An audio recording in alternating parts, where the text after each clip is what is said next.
Bonjour, donc Dorine, je travaille au sein de l'équipe DataGouv et sur le produit Simplifions.datagouv qu'on va vous présenter dans ce webinaire. Donc ce produit, il a émergé effectivement dans une logique de finalement populariser l'usage des API. Mais avant ça, donc on va... alors peut-être en résumé, il s'agit d'un portail finalement pour guider les administrations dans la simplification de leur démarche usagée via l'utilisation de la donnée. Et donc avant ça, ce que je vous propose, c'est qu'on fasse rapidement un tour de table de l'équipe. Donc Dorine, designeuse. Valentin, je suis développeur et je serai là pour répondre aux éventuelles questions techniques s'il y en a. Par exemple, c'est quoi une API? Voilà. Ça marche. Super. Donc la genèse du projet.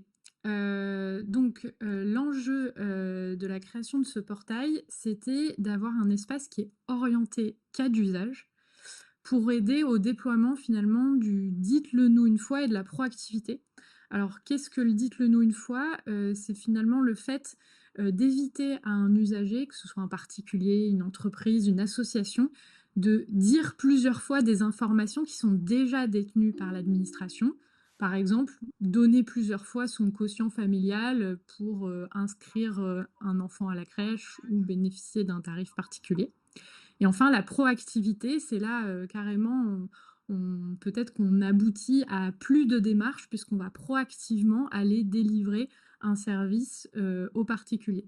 Donc la genèse de ce projet, c'était vraiment d'avoir un portail euh, à destination donc, des administrations et des collectivités pour qu'elles simplifient les démarches des personnes, de leurs usagers, grâce à la donnée. Et en sous-jacent, il y avait l'objectif finalement de quitter les silos historiques qu'on avait au sein du pôle en fait. Par exemple, typiquement, le pôle qui gérait les API et le pôle qui gérait les data. Vous avez dû le voir avec DataGouv maintenant, qui est vraiment la plateforme qui accueille les données, quel que soit leur format. Et aussi un autre exemple de silo qu'on avait avant, c'était on avait une équipe qui pouvait gérer les données des particuliers, une équipe qui gérait plutôt les données des entreprises. Et donc là, l'idée, c'est de dire, en fait, quand je suis une administration, une collectivité, je manipule toutes ces données réunies dans des cas d'usage qui, des fois, nécessitent toutes ces données. Donc voilà, l'idée, c'est de regrouper tout ça. Et je passe la main peut-être à Vincent Mazaleg, si tu veux te présenter. Bonjour à tous, donc Vincent Mayalek, je suis au sein du pôle data chargé de la circulation de la donnée. Et effectivement, comme l'indiquait Dorine, c'est suite à la fin d'API.gouv qu'on a ressenti la nécessité de pouvoir avoir un portail orienté usage, puisque sur API.gouv, on avait des descriptions de cas d'usage déjà pour orienter les utilisateurs des API sur une notion métier finalement, plus qu'une notion technique. Mais je laisse Dorine poursuivre. Donc, l'autre élément qui nous paraissait important, c'est en fait que ce portail, il soit à destination de tous les acteurs publics, quels que soient leurs moyens techniques. Donc, l'objectif, c'était de pouvoir proposer des solutions, autant pour des administrations qui ont un service informatique ou qui passent par un éditeur, que pour des administrations qui peut-être n'ont pas d'équipe technique ni éditeur pour mettre en place la simplification sur un cas d'usage. Donc, ce que je vous propose, c'est d'aller directement à la démo. Et dans ce cadre-là, en fait, on va se mettre dans la peau d'une collectivité qui souhaite simplifier la candidature à ses marchés publics en mettant en place du dites-le nous une fois. Donc, voilà le portail simplifions.datagouv. Donc, vous y rendez via cette adresse. Donc, comme c'est bien écrit, c'est à destination des acteurs publics. Et donc, on va voir que l'idée, c'est de pouvoir améliorer les services à destination de ces différents publics. Donc, si je me mets dans la peau de cette collectivité qui veut simplifier finalement les démarches des entreprises, je clique sur Entreprise, j'arrive sur un espace qui référence différents cas d'usage. Je cherche marché public. Voilà, alors j'en ai plusieurs qui sortent. Le sourcing, suivi des contrats. Et donc, imaginons que je suis plutôt intéressée sur la partie dépôt et instruction des candidatures. Je clique. Et donc ici, j'ai une page qui va toujours avoir la même forme, quel que soit le cas d'usage, où on va me réexpliquer un peu le contexte de comment utiliser la donnée pour simplifier ce cas d'usage.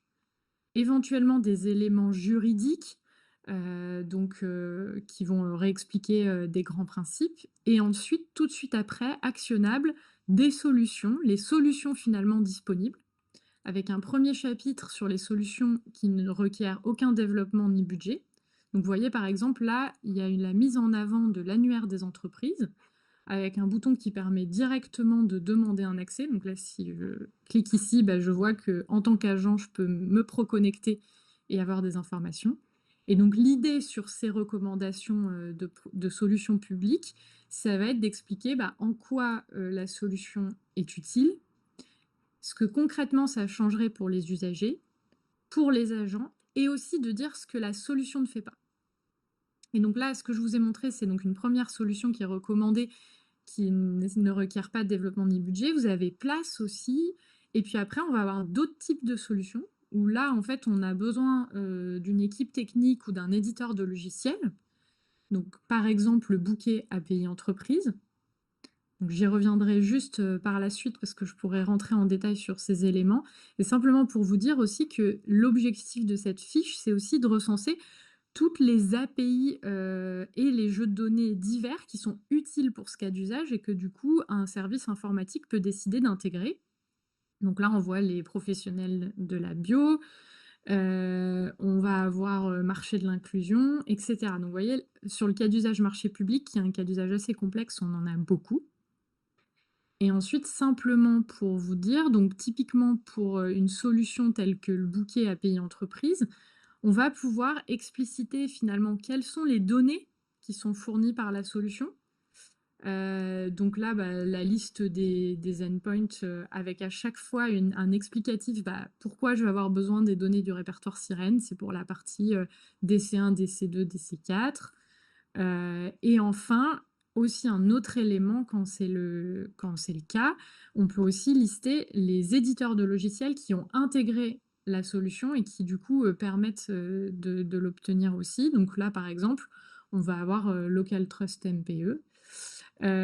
Donc ça m'amène à vous présenter, si je clique ici, en fait, vous arrivez sur la deuxième partie de simplification, qui est la zone des solutions, où là, ici, on voit que c'est une solution privée, et où en fait, on va pouvoir avoir une éditorialisation sur les possibilités de simplification, les cas d'usage qui sont simplifiés, et aussi la liste des données et des API utilisées par la solution.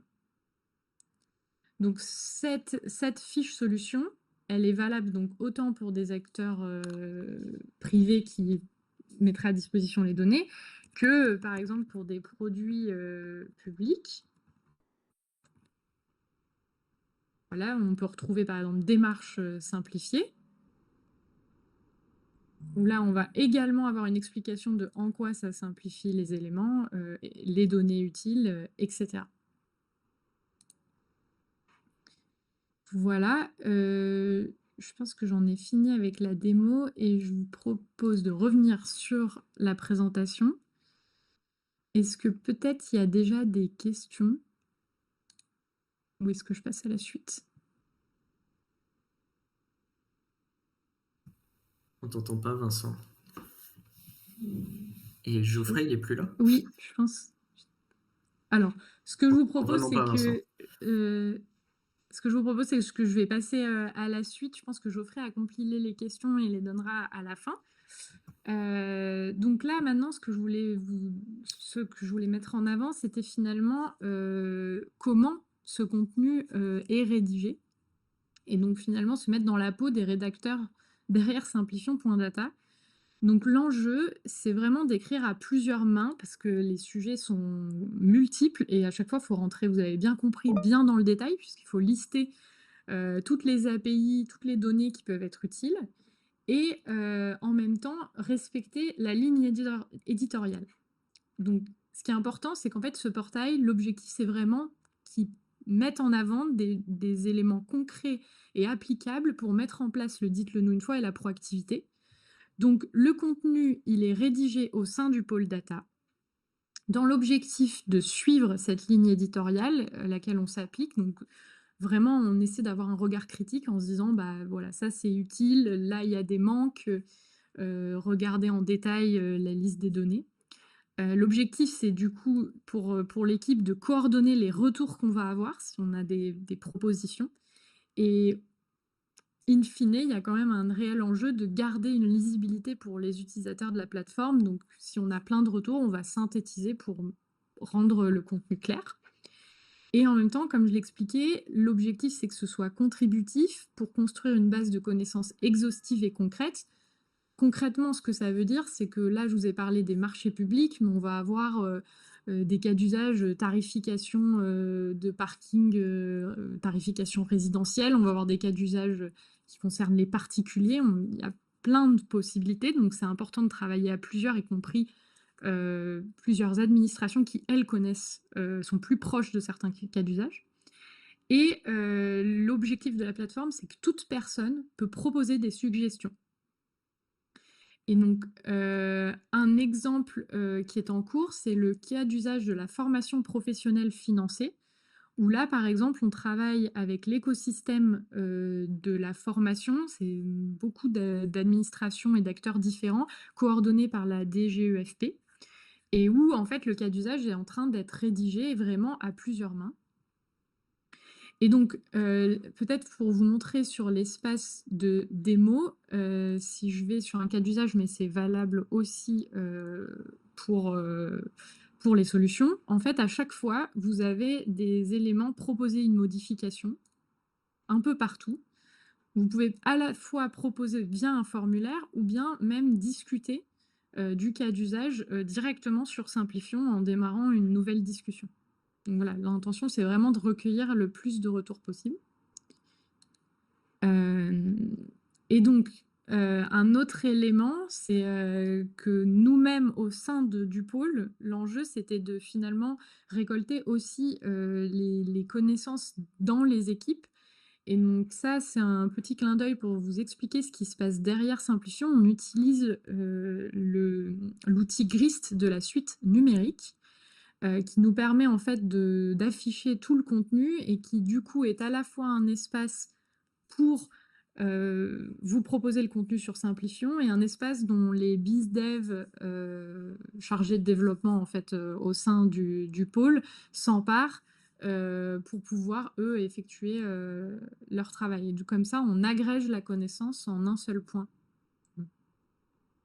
Et donc le message, nous, qu'on avait à faire passer, c'est que effectivement, les rédacteurs, c'est aussi vous, et voilà, il ne fallait pas hésiter à contribuer via les espaces de discussion qu'on a montrés ou via le formulaire de contact. Et par ce biais, vous pouvez vraiment proposer des modifications sur tous les contenus, demander l'ajout d'un cas d'usage, demander la modification d'un cas d'usage, signaler une erreur, évidemment. Et après, peut-être même recenser des API ou des datasets que vous auriez observés et qui vous semblent utiles pour le cas concerné. Voilà. Pour les questions, je vais prendre le relais de Geoffrey et je vais les lire pour lui. Super. On a eu 2 questions qui ont été posées en fait déjà dans la première partie. Ah, d'accord. La première, c'était Stéphane Roger du pôle Marraine-Oléron qui nous dit qu'il est géomaticien. Je suis géomaticien, j'arrive à récupérer des données d'API avec des flux communiqués par Swagger, mais c'est laborieux, je ne pense pas mobiliser les technos les plus efficaces. Quelles sont les bonnes pratiques? Pouvez-vous m'orienter sur une bonne documentation? Je vais me permettre de te répondre. Oui, Stéphane, c'est pas vraiment l'objectif du site Simplifion de vulgariser comment intégrer une API.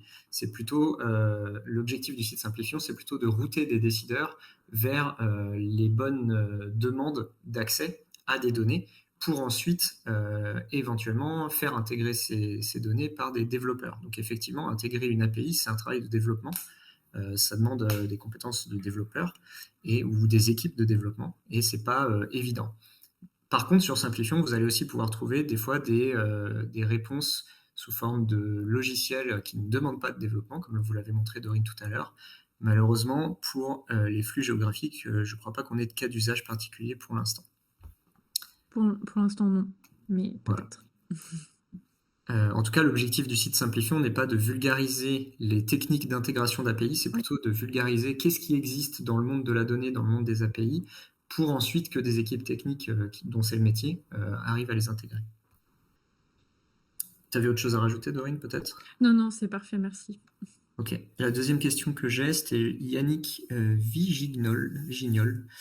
Est-ce qu'il est prévu de demander à France Compétences une API pour l'accès au catalogue RNCP-RS actuellement disponible en open data mais sous format zip? Là, je ne sais pas si toi tu as la réponse, Dorine, mais Alors, on me souffle dans l'oreillette. Je n'ai pas la réponse, je ne sais pas si Vincent... Enfin, c'est vrai que là, c'est très spécifique sur une API.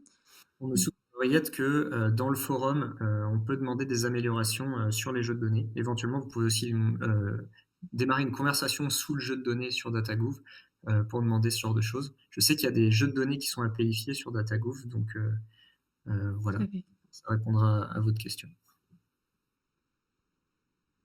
Alors, une autre question de Stéphane Macera de Météo France. Si je comprends, vous utilisez Grist dans ce contexte comme un gestionnaire de ticketing, par exemple en remplacement des Redmine, etc. Pas vraiment. Alors, pas vraiment. Je peux vous montrer en fait concrètement comment on se sert de Grist. Donc voilà le Grist qui est en fait à l'arrière vraiment du site. Donc on était allé voir le cas d'usage marché public. Et pardon, alors je vais voir ici, on est allé voir le cas d'usage marché public et vous voyez ici, on retrouve exactement le même contenu. Donc nous, on l'utilise vraiment comme un moyen d'injecter le contenu dans Simplifion. C'est notre outil de rédaction pour le contenu du site, quoi, en gros. Et j'ai plus de questions pour l'instant. Je ne sais pas s'il y a eu d'autres questions entre-temps. En tout cas, moi, j'en ai pas d'autres qui m'ont été communiquées par Geoffrey. Non, plus de questions. Plus de questions. Il y a eu encore une slide ou c'est terminé? Non, c'est fini. Il y a d'autres webinaires si vous êtes intéressé. Oui, c'est vrai que d'habitude, Geoffrey, il fait encore un petit speech d'outro que je peux essayer d'improviser. C'est qu'il y a plein d'autres webinaires sur DataGouv. Vous pouvez vous inscrire. Ça va durer encore jusqu'à la fin du mois de novembre, je crois. Octobre-novembre, oui, c'est ça, jusqu'à la fin du mois de novembre.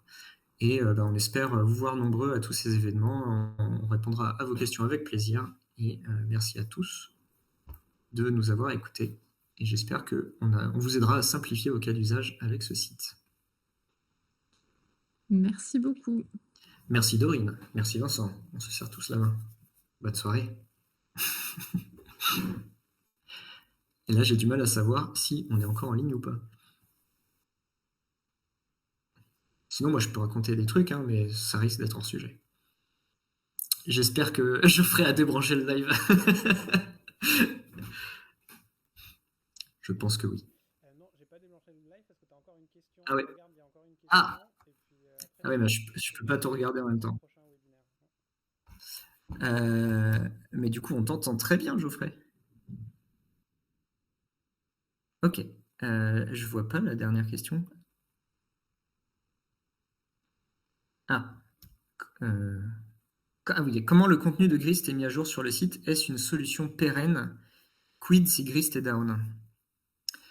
Et alors, le site est directement connecté aux données de Grist. En fait, Grist nous fait vraiment office de base de données pour ce site. Est-ce que c'est une solution pérenne? Oui, tant que Grist n'est pas down. Effectivement, si Grist est down, le site n'a plus de contenu. Mais bon, c'est le cas de toutes les bases de données qui fournissent du contenu à un site. On leur fait confiance pour qu'elles ne soient pas down. Donc voilà. C'était la dernière question, du coup. Du coup, merci à tous. Alors, vous allez m'entendre faiblement, je suis désolé. Il y a encore une question, Valentin, je te laisse la lire. Je vais la poser tout de suite. Hop, Thomas Grandjean. Ok. Ouais, c'est bien parce que du coup, j'ai meublé 3 minutes et maintenant on a des questions. Alors, Thomas Grandjean, encore une question. Les API classiques peuvent rencontrer leurs limites, notamment pour de la consommation de données volumineuses. Est-ce que vous envisagez des éléments à ce sujet, redirection sur d'autres sources de consommation en fonction de la volumétrie identifiée, etc. Alors oui, effectivement, les API, en tout cas, les API d'API particuliers et API entreprises qu'on fournit dans notre équipe et beaucoup d'API de l'État sont des API en lecture, souvent sur un élément à la fois. On va, par exemple, sur API particulier, demander une personne à la fois, ce qui n'est pas pratique pour faire du volume. Et en fait, c'est pas le but du jeu de ces API. Elles ne sont pas faites pour servir du volume.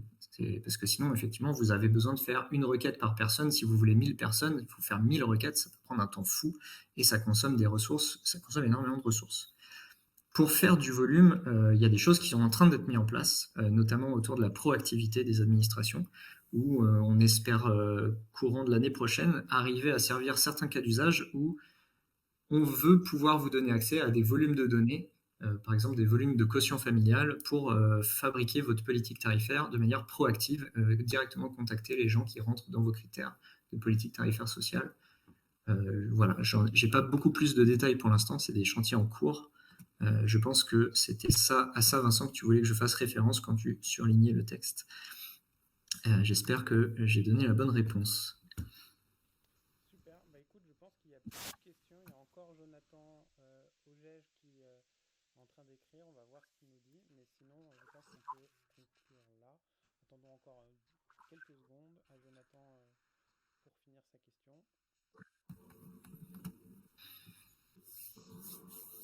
Sinon, on peut redonner. Alors, merci beaucoup pour votre réponse sur Grist. Je vois de plus en plus d'administrations utiliser Grist comme vous le faites. On croise les doigts pour que Grist fonctionne bien. On croise tous les doigts pour que Grist fonctionne bien. Mais bon, encore une fois, c'est vraiment le cas de toutes les technologies. On croise les doigts pour qu'elles fonctionnent toutes bien tout le temps. Et voilà. Voilà, et côté d'Inium, Grist, c'est quelque chose sur lequel on investit, donc on y croit aussi et on s'appuie de plus en plus sur des bases de données Grist.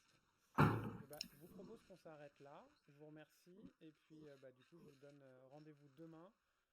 Demain avec deux nouveaux webinaires. Le premier le matin sur comment simplifier les démarches administratives avec les API, notamment l'utilisation des API avec démarches simplifiées. Et l'après-midi sur la favorisation de la circulation des données. Comment est-ce qu'on favorise cette circulation? Voilà, donc je vous donne rendez-vous à demain et sur ce, à bientôt. Merci à tous, Valentin, merci Dorine, merci Vincent. Merci, bonne soirée, bonne journée, bon après-midi. Au revoir.